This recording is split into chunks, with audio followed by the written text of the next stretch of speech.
Bienvenidos a Pensando Cuba, un programa con entrevistas polémicas y profundos análisis sobre la realidad y la actualidad de la isla, bajo la conducción de Pedro Acosta y Hernán Alberro, transmitidas a través de los canales de Cubanet.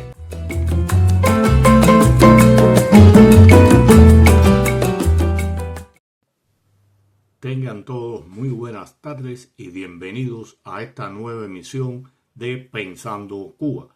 Me acompaña como siempre desde Madrid mi amigo y colega Hernán Alberro y acá desde Miami les habla Pedro Acosta. ¿Qué tal, Hernán? ¿Cómo estás? Muy bien, Pedro, ¿cómo estás tú? Bien, bien. Hoy vamos a tocar un tema del cual hablamos en febrero de este año. Fue un programa muy duro porque entrevistamos a Alfredo González, padre de Daniel González, un joven que se suicidó en el cumplimiento del servicio militar. Él nos explicó muchas cosas sobre este tema, la poca preparación, que no era solo el caso de su hijo, que habían otros casos. Él incluso se estaba dedicando a investigar sobre esta situación. Pero bueno, en el programa de hoy vamos a hacer un diapasón más amplio, hablar de los suicidios, de los asesinatos, de las desapariciones, de las ejecuciones extrajudiciales, y para ello contamos con la grata presencia de María Hueralao, directora de Archivo Cuba. ¿Cómo estás, María? Muy bien, buenos días. Gracias por la invitación. No, gracias a ti por aceptar estar acá con nosotros. Voy a ver algo ahora, ¿no? Antes de proceder a entrar directo en el tema, porque ayer 14 y medio publicó un trabajo que dice en una de sus partes: tres eventos de ideaciones suicidas, tres autoagresiones y 6 intentos de quitarse la vida registrados en el Centro de Documentación de Prisiones Cubanas desde el 1 de enero del 2024 en 10 presos políticos cubanos. O sea, vemos cómo la situación en Cuba eh, va cerrándole caminos, va cerrándole vida, no solo a los jóvenes en el servicio militar, sino a estos presos políticos. Ya se dio un suicidio, el caso de Yosandri Mulea Morales, y bueno, está esta situación ahora. María, sé que ustedes, tú específicamente, has hecho un trabajo muy serio con relación a los suicidios, a las desapariciones. Vamos a empezar a ver específicamente hablar de los suicidios de los jóvenes en el servicio militar. ¿Qué pudieras hablarnos con relación a esto?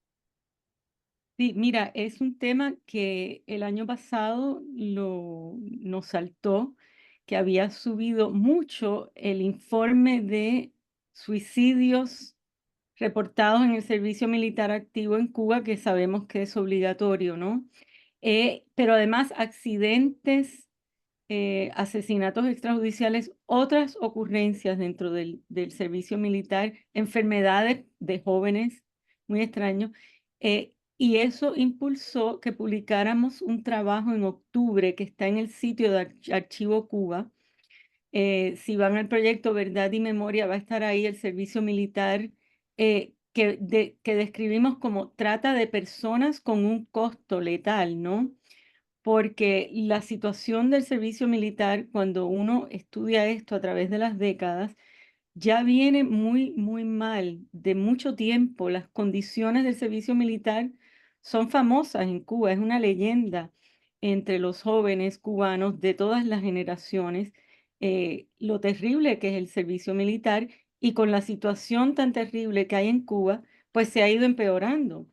Entonces, ahí describimos que no es solo una situación de que los jóvenes desde los 17 años, que son todavía menores de edad, son separados de su familia y puestos a vivir en condiciones muy difíciles, donde pasan hasta hambre, los fuerzan muchas veces a donar sangre, vamos a decir, em, y los someten a un trabajo forzoso en condiciones de explotación, o sea, son casi campos de concentración, los recintos militares cubanos donde mandan los jóvenes. Entonces, es una situación que lleva a muchos de estos jóvenes a autoagredirse para poder buscar una excusa médica para ir para sus casas bajo licencia médica, ¿no? Pero unas autoagresiones terribles, donde se rompen huesos, se cortan, eh, terrible, sino que también muchos se suicidan y otros aparecen suicidados en situaciones muy extremas, que no se pueden explicar bien, porque hay mucho abuso, parece, de los supervisores. Parece que los supervisores, los oficiales militares que son los jefes, son castigados en esos puestos. O sea, los mandan al servicio militar si han cometido alguna infracción o no les va bien en la carrera. O sea que ya hay un problema endémico aquí de una situación de abuso y explotación total, vamos a decir. Y no es solo el servicio militar obligatorio activo per se, sino también el ejército del trabajo, el JT, juvenil, ejército juvenil del trabajo, donde muchos jóvenes también son llamados a servir para cumplir el servicio militar, pero son los que han entrado a la universidad y tienen que servir por lo menos un año antes, obligatoriamente. Otros que no cumplen los requisitos por X o Y para estar en el servicio obligatorio, entonces activo. Entonces es una situación muy complicada donde incluso jóvenes que tienen problemas físicos reales o mentales, una comisión médica los designa esto. El cuadro es muy complicado. Nosotros tenemos informes de aproximadamente 20 suicidios reportados en el servicio militar en los últimos tiempos, pero pensamos que puede ser muchísimo mayor porque estos reportes son muy difíciles de sacar. Este señor que ustedes entrevistaron y otros familiares de jóvenes que han muerto en el servicio militar tienen una página en Facebook, que es reciente, de hará como 2 años para acá, donde están sacando información. Ahora con los medios sociales es más fácil, pero bueno, esto es a nivel de la isla completa, donde mucha gente no tiene la posibilidad o no se le ocurre reportarlo. Es muy difícil corroborar estos casos, pero yo creo que es una situación alarmante. Mira, voy a hablar de mi experiencia personal. Yo pasé el servicio militar obligatorio cuando aquello tenía este nombre por 3 años, entre el año 69 y 72. Y yo fui uno de los que explotaron cortando caña. Yo estuve 3 zafras allí. Vi casos de suicidio, casos de accidentes, casos de asesinato por las condiciones en que vivían los reclutas. Y estoy hablando de una época donde las condiciones nada tienen que ver con lo que está sucediendo en los últimos 15 o 20 años en el país. Y yo era enfermero sanitario allí. Y bueno, no es la condición ahora en general del país, nada tiene que ver con lo de los años 69 y 70, y eran muy duras las condiciones. Estuve en un campamento como enfermero de reclutas presos, cortando caña en unas condiciones pésimas, y día a día se autoagredían para coger unos días de descanso, machetazos, incluso hasta de 40, 50 puntos, se contaban dedos por las condiciones terribles en que vivían ellos, que estaban presos por no aceptar el servicio militar obligatorio. Pero aquí voy a ver algo, antes de continuar, el cinismo de la dictadura cubana. Dice que la Fiscalía Militar considera el suicidio, y es una de las cosas que dice, como un intento de deserción que puede ser Exacto. castigado con más de 10 años de prisión. O sea, es una de las cosas que tú pones en tu informe, y esto es un cinismo total.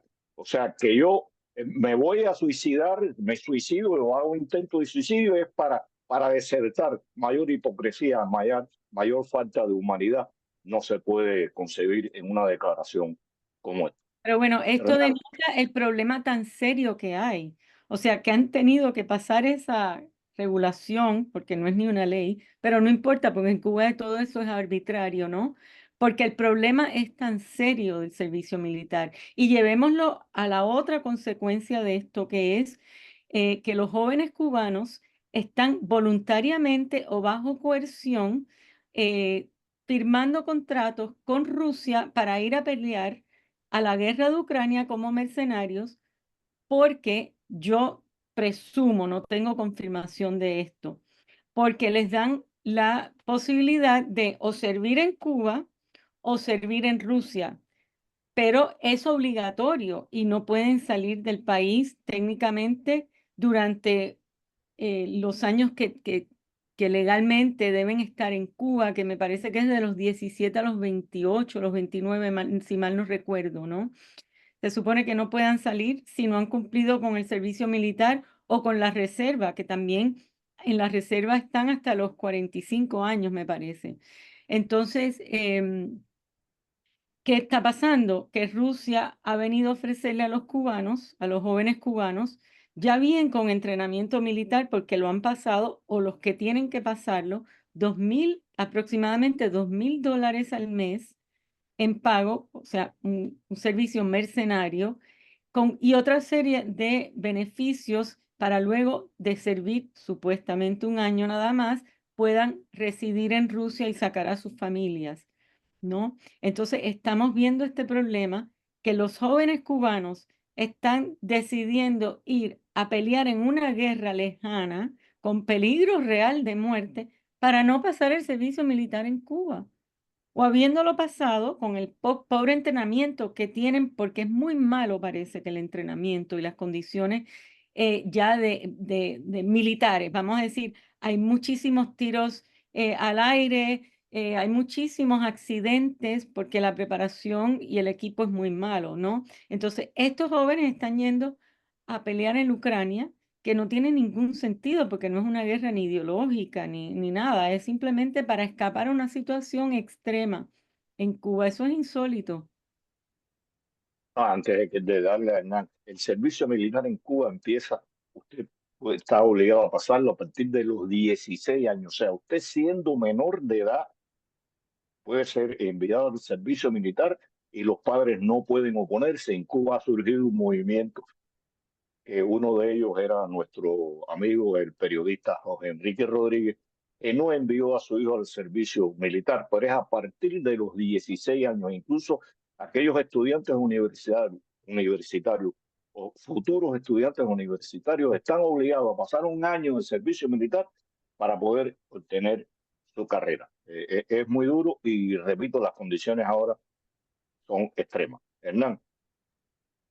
Hablábamos de las condiciones en el servicio militar y como consecuencia de ello, muchos jóvenes cubanos terminan cometiendo lo que pareciera una locura, ¿no? Es difícil poner objetivo a este tipo de situaciones, pero ir a pelear a Ucrania con pocos elementos y demás, evidentemente es una de ellas, y por supuesto, herirse, poniendo en riesgo su vida o suicidarse, son evidentemente situaciones extremas. Me pregunto, María, si usted, y sé que las estadísticas en Cuba son muy complicadas, muy difíciles de llevar y siempre son con justa razón puestas en duda, pero si hay alguna correlación entre la cantidad de suicidios que existen durante el servicio militar y la tasa de suicidios habitual, digamos, de estándar, digamos, de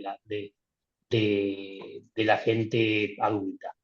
Quiero decir, se ven Ya, muchos ya, más ya, mira, suicidios en el servicio militar que en la población en general. el tema del suicidio en Cuba, por lo general, históricamente es una estadística que el gobierno ha manipulado, vamos a decir, y nosotros tenemos un trabajo en el proyecto Cuba Salud sobre el rol de la Organización Panamericana de la Salud, que tiene una sección sobre el suicidio, y ahí yo describo cómo ha sido manipulada la tasa y manipulado el título que le dan al suicidio, que ahora no me acuerdo cómo es que le llaman, autoagresión, no sé qué, ahora no recuerdo porque no lo he repasado recientemente, pero yo he hablado con personas que han trabajado en esto en Cuba, incluso médicos que han reportado que muchos intentos de suicidio llegan a las clínicas y no se reportan como tal, se reportan como cirugías. O sea, ya de por sí es un problema, pero aún con esa manipulación es una tasa muy alta. que es de las más altas reportadas en las Américas históricamente, ¿no? Por incluso la OPS, que ha guardado un silencio usual para el caso de Cuba por razones ideológicas, históricas y demás. Pero es una situación alarmante desde hace muchos años, y yo describo un estudio incluso desde el año 80 que comisionó el Consejo de Estado para tratar de explicar el fracaso de la zafra de esa época, ¿no? Em, la cuestión es que ya se identificó el suicidio como demasiado alto, que era inexplicable. Y en ese estudio sobre el servicio militar, yo brindo, digamos, usando las mismas estadísticas del gobierno, la tasa por edad y se podría explicar, digamos, la tasa por edad de jóvenes de gente tan joven por el servicio militar, pero esta información el gobierno no la da. Entonces, tú puedes hacer una correlación, pero no la puedes confirmar porque Cuba no reporta las muertes en custodia, las muertes en el servicio militar de ningún tipo. Entonces la información hay que descargarla muy difícilmente de distintas fuentes, pero sí, yo creo que hay una correlación. Y curiosamente, Mayda Donate, que es la persona que yo cito bastante, que tiene un libro con Zoila Macías, otra persona, otra doctora cubana, que ellos estuvieron en el aparato oficial de salud y de estadísticas socioeconómicas en Cuba. Ellas probaron como incluso la tasa de suicidio que publicaba Cuba era mucho mayor en los cubanos dentro de la isla que los cubanos que migraban a los Estados Unidos. Entonces, claramente hay un problema que tiene que ver con el entorno, ¿no? Con la situación de desesperanza, y eso multiplicado en personas bajo custodia o personas sirviendo el servicio militar obligatorio, que yo estoy convencida que es como una trata de personas, explotación, abuso a niveles que son espeluznantes, que realmente, y quiero decir algo sobre lo que Pedro decía sobre los jóvenes de 16 años, ¿no? Entendemos que ahora la inscripción es a partir de los 16 y el servicio es a partir de los 17, pero antes servían jóvenes, parece que de 16 años, incluso han muerto por distintas razones, como asesinatos extrajudiciales reportados o por enfermedades y demás, jovencitos en el servicio militar. Esa situación solo la conocemos en Norcorea. Solamente la dictadura de Corea del Norte recluta jóvenes de esa edad y los saca de sus casas y bueno, sabemos qué esperar de este tipo de regímenes. Que yo sepa, la investigación, porque a veces uno no da con los datos, no, esto no es tan fácil encontrarlo. No hay otro estado como el cubano y el de Norcorea que someta a los jóvenes de esa edad tan precariamente a esta situación. Y hablando, perdón, Pedro, no, pero quería tomar una idea No, no, dale, dale. que decía María y conectarla con el extenso trabajo que ha hecho Archivo Cuba sobre este tema y que en definitiva pensaba, es lo mismo, ¿no? Arrojarse al mar con Exacto. una embarcación muy precaria, sin mucho conocimiento real, sin elementos, a veces sin agua que beber o con muy poquita agua que beber, sin saber si la corriente te va a llevar a Haití o te va a llevar a la Florida o a México.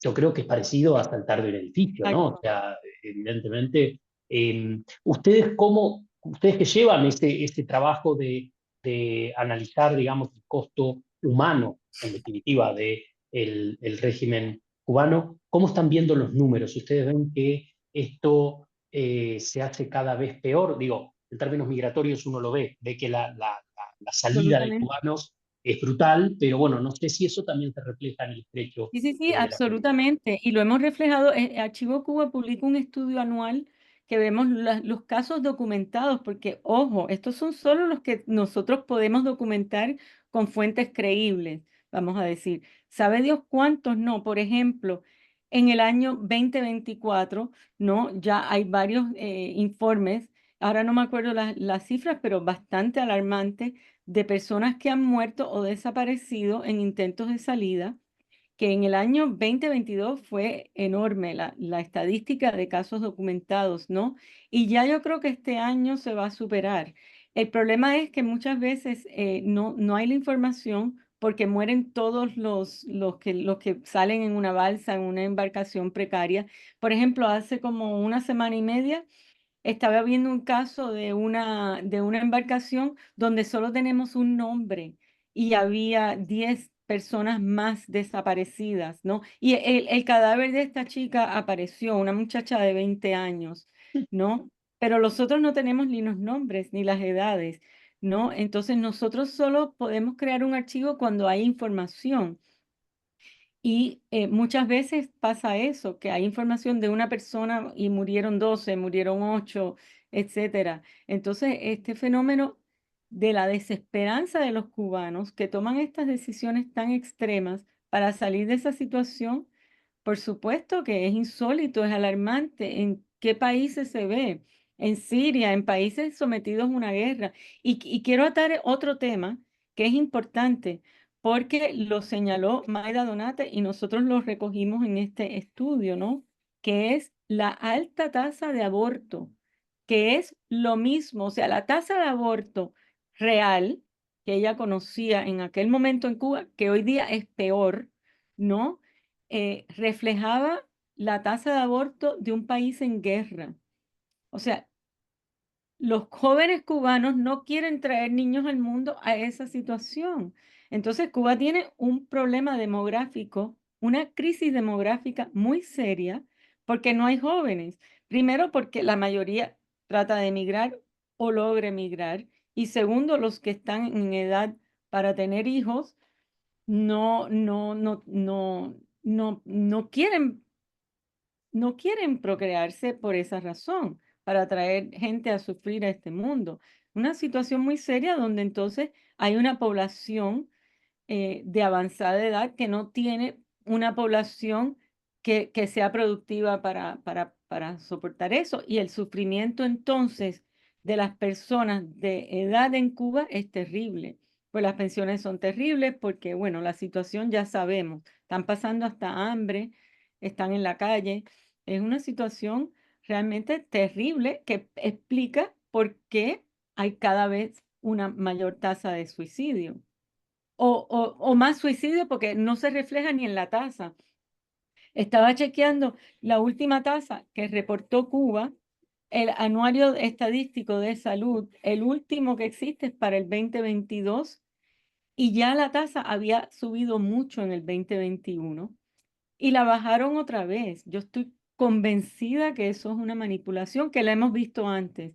Cuando llega una tasa muy alarmante, viene un bajón eh, y la OPS se la compra. No cuestionan esto, pero es un problema real y lo sabemos anecdóticamente o la pobre estadística que se puede recoger.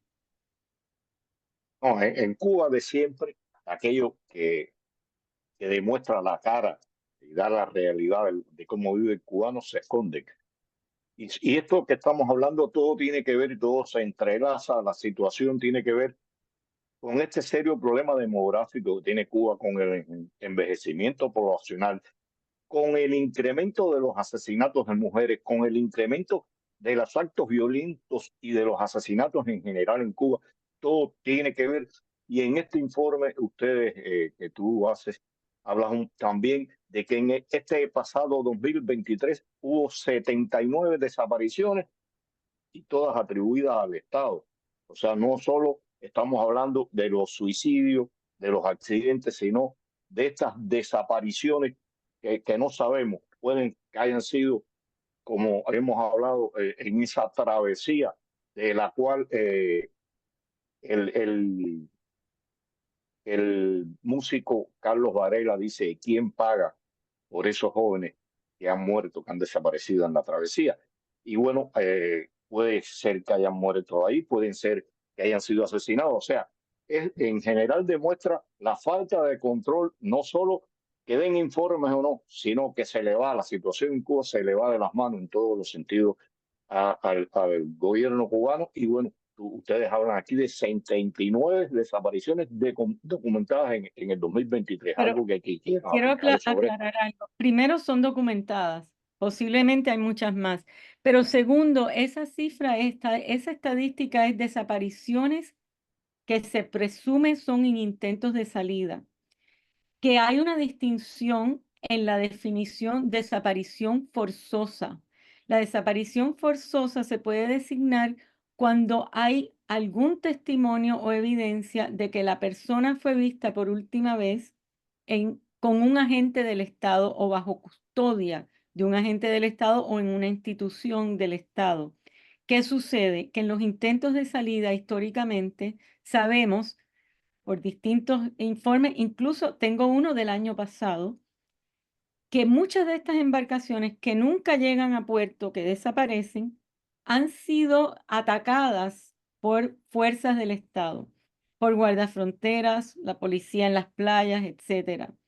Y eso yo creo que nunca vamos a saber la verdadera historia de esas desapariciones en el mar, a menos que se puedan rescatar los archivos de guardafronteras cubanos, del Partido Comunista, de la policía, y que se pueda armar esta historia. ¿Cuántos desaparecidos cubanos realmente fueron asesinatos extrajudiciales? Porque efectivamente una desaparición forzosa se presume que es porque la persona fue asesinada y su cadáver, pues, lo escondieron o lo botaron al mar, etcétera. Entonces, esto es una cuestión muy alarmante que nosotros no estamos exagerando. Esto ha pasado históricamente en Cuba y desgraciadamente sigue pasando, porque ha habido una masacre, la masacre de Bahía Honda, donde murieron 8 personas, incluyendo una niñita, eh, que fue, me parece que la de Bahía Honda fue el 2023 o 2022, ahora no recuerdo bien. Pero, y yo tengo un testimonio que me lo dieron anecdóticamente en una cuestión social de una persona que ni sabía qué trabajo estaba yo haciendo, que salió en el 2023 de Cuba en una balsa y me estaba contando su historia y me dice, y la embarcación que venía detrás de nosotros la hundieron y murieron todos. Y ese evento no lo conocíamos, ni él lo reportó, ni nadie lo recoge. Es una cosa insólita. Entonces, es una cuestión que el gobierno mantiene un control, digamos, quirúrgico de las salidas de Cuba. Sí, vamos a dejar y dice, y no sé por qué a nosotros no nos hundieron. Y vamos a hundir al otro. Una cosa increíble. Tan, Hablando del control, bueno, en definitiva, en cierta medida del control de la información que hace el gobierno cubano. Tú mencionaste, María, varias veces el rol de la Organización Panamericana de la Salud. ¿Por qué crees que esta organización se presta a tomar como válidas las estadísticas cubanas, con todas las dudas que debieran surgir de ahí? Y también por qué crees que, en definitiva, ayudan al régimen de alguna manera.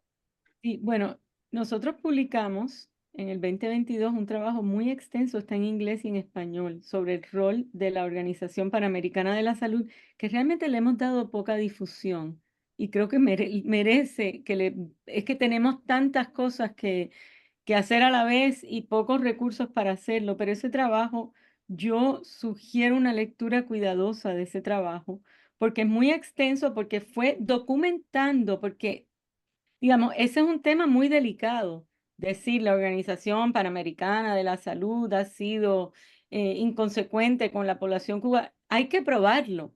Y me parece que sí hemos logrado establecer, digamos, unos patrones muy alarmantes por décadas. ¿Por qué es?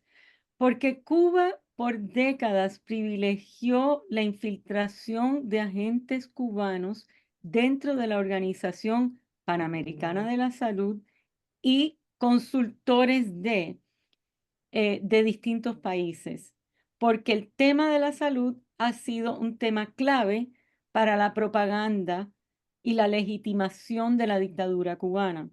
Entonces, lo han hecho muy bien, han logrado controlar la narrativa, porque en realidad las personas que trabajan ahí o que son contratados como consultores son agentes o colaboradores de Cuba en un gran número, ¿no? Y además entonces la Organización Panamericana de la Salud controla las publicaciones, controla las estadísticas y una forma clave en que las controla es que tiene una oficina en Cuba donde los contratados cubanos son todos agentes o colaboradores de la seguridad de Estado.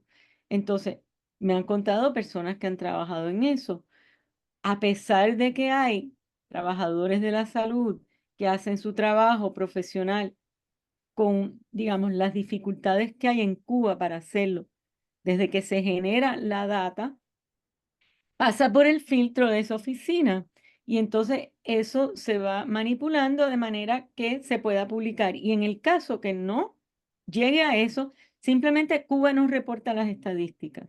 Cuba, que tiene un aparato estadístico enorme, gigantesco, profesional, buenos estadísticos, de repente, ups, para Cuba no hay, en los informes comparativos no hay información.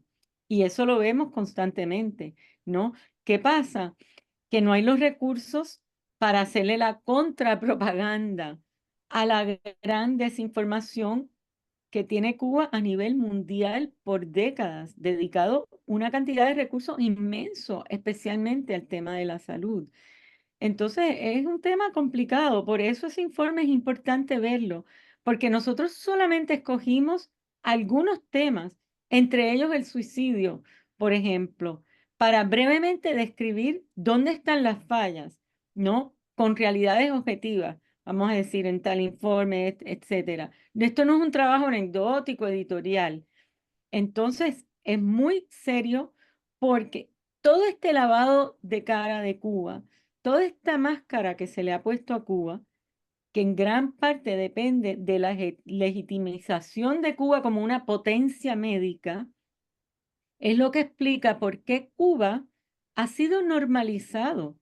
El régimen cubano, la dictadura cubana, ahora es aceptada como otro socio más de la comunidad internacional. Incluso Cuba tiene una influencia desmedida en Naciones Unidas, en la Organización Mundial de la Salud, en la Organización Panamericana de la Salud. Lo escogen al régimen cubano para los comités ejecutivos que dirigen estas organizaciones y demás, porque hemos llegado a eso, ¿no? Hasta las democracias del mundo le tiran la alfombra roja a la dictadura cubana. Entonces, todo esto es parte de una componenda y un trabajo sistemático, sincronizado, uniforme, que lleva décadas. María, bueno, el Dios crono, como yo digo, nos está alcanzando. Algo que tú quieras explicar sobre lo que hemos hablado, algo que tú crees que se te haya quedado en el tintero sobre un tema o sobre temas tan serios como los que hemos tratado aquí. Bueno, yo quiero destacar otro tema importante que a mí me preocupa mucho, ¿no? Primero, por suerte, ahora hay organizaciones muy buenas como el Centro de Documentación de Prisiones, Cubalex y otros que tienen recursos personal que están haciendo una labor muy buena para dar a conocer, tratar de armar esta situación estadística y con los casos, que ojalá se pudiera trabajar más en inglés, que es el idioma universal, digamos, para sacar esta información más dentro, más desde la comunidad, digamos, que sigue este tema más directamente. Esta información se conoce poco, pero algo que me alarma mucho es que ya se ha normalizado el asesinato extrajudicial. El año pasado nosotros reportamos 9 casos de asesinatos extrajudiciales, principalmente jóvenes que han sido muertos en custodia o o por agentes de la policía en la calle, porque se robaron un pan, por lo que sea, porque en una cola dijeron abajo Díaz-Canel, lo que sea. Nosotros describimos los casos con todas las circunstancias que se conocen. Y es como si no pasara nada, digamos, ni la propia comunidad cubana que sigue este tema le da la importancia necesaria a estos casos. El sufrimiento en Cuba es terrible y estas familias por lo general son pobres, no tienen acceso a los medios, eh, son gente totalmente vulnerable y desvalida. Y las fuerzas de seguridad del régimen asesinan sin problema. y por lo general no son a los casos conocidos de opositores, aunque hay casos, ¿no? Sino a cualquiera, al amigo, incluso el policía le mató a otro por robarle una moto, lo que sea, sin problema alguno, con total impunidad, porque es el problema. La impunidad de Cuba ya es tan aceptada que es normal y nadie dice nada. Y es una cosa terrible, ¿no? El problema es que tenemos tantos problemas en Cuba, la malnutrición, la economía en bancarrota, los desaparecidos, los presos políticos, los presos comunes, la destrucción de la infraestructura, todo, que ya, otro muerto más, vamos. Entonces, eso me preocupa porque hay un nivel de crimen de lesa humanidad a lo que esto obedece, que tiene una categoría mayor, y ya nos volvemos insensibles. Es como una situación de guerra, ¿no? Es una cuestión psicológica, y el régimen cuenta con eso, pero no se puede aceptar. Esa es mi opinión, y tenemos que seguir. No, es así y por desgracia lo común, lo que pasa, lo cotidiano se hace normal y es increíble. Y como tú dices, son tantos los problemas que tiene el país, desde la alimentación, la vivienda. Cuba es Bien. eh, problemas todo, en todos los sentidos, en todos los órdenes de la vida. Y bueno, solo nos queda darte las gracias, María, por dedicar parte de tu tiempo a hablar de temas tan serios, tan delicados y tan duros como estos que hemos tratado acá. Hernán, Nuevamente agradecer a María Borlau de Archivo Cuba por su trabajo, por el excelente trabajo que hace Archivo Cuba, siempre documentando los abusos por parte del régimen cubano históricamente. Y como siempre, dejamos hecha la invitación a nuestra audiencia para el próximo sábado a las 5:30 de la tarde por los canales de Cubanet para seguir pensando Cuba.